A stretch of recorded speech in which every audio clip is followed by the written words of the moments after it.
Hello বন্ধুরা, India versus ইংল্যান্ডের প্রথম টেস্ট ম্যাচ শেষ হয়ে গেল। ইন্ডিয়া জিততে পারলো না, ইংল্যান্ড জিতে গেল। ইংল্যান্ড তাদের দিন শুরু করে মাত্র 21 রান দিয়ে। 21 রানে ছিল 0 উইকেট। ব্যাট করছিল জ্যাক ক্রলি এবং বেন ডাকেট। জ্যাক ক্রলি এবং বেন ডাকেট দুর্দান্ত 100 রানের পার্টনারশিপ করে। তাদের প্রথম উইকেট পড়ে 188 রানে। আউট হয় জ্যাক ক্রলি। জ্যাক ক্রলি করে 65 রান। উইকেট নেয় প্রসিদ্ধ কৃষ্ণা। তারপর ব্যাট করতে নামে অলি পোপ, কিন্তু অলি পোপও প্রসিদ্ধ কৃষ্ণার বলে বোল্ড হয়ে যায়। সেইভাবে ব্যাট করতে পারেনি দ্বিতীয় ইনিংসে।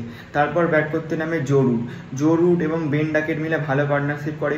বেন ডাকেট করে 149 রান। বেন ডাকেটের উইকেট নেয় শার্দুল ঠাকুর। তারপর ব্যাট করতে নামে হ্যারি ব্রুক, কিন্তু হ্যারি ব্রুকও প্রথম বলে আউট হয়ে যায়। ঋষভ পন্থের হাতে ক্যাচ দিয়ে 0 রানে আউট হয়ে যায় হ্যারি ব্রুক।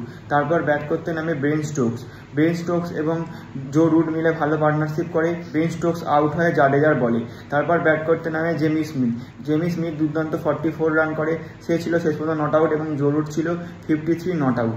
ইন্ডিয়া আজকে অনেকগুলো ক্যাচ মিস করেছে এবং খুবই বাজে ফিল্ডিং করেছে। আমাদের নতুন ক্যাপ্টেন গিল খুবই বাজে ফিল্ডিং দাঁড় করিয়েছে। কোনো স্লিপই রাখেনি এবং স্পিনারদের বলেও কোনো স্লিপ রাখেনি। এরমভাবে যদি ইন্ডিয়া পরবর্তী ম্যাচে ফিল্ডিং করে এবং প্রত্যেকটা ক্যাচ ফেলে দেয়, তাহলে কোনোভাবেই জেতা সম্ভব। ইন্ডিয়াকে আরো ভালো করে খেলতে হবে, বলারদের আরো বেশি করে উইকেট নিতে হবে। জাসপ্রীত বুমরা ছাড়া সেইভাবে ভালো করে কেউ বল করতেই পারলো না। প্রসিদ্ধ কৃষ্ণা 2টো উইকেট নিলেও সে অনেক রান দিয়ে ফেলে। একটা ওভারে 2টো করে সে বাজে বল করছিল এবং 4 খাচ্ছিল। শার্দুল ঠাকুর 2টো উইকেট নিলেও প্রথম ইনিংসে সে কিছুই করতে পারেনি।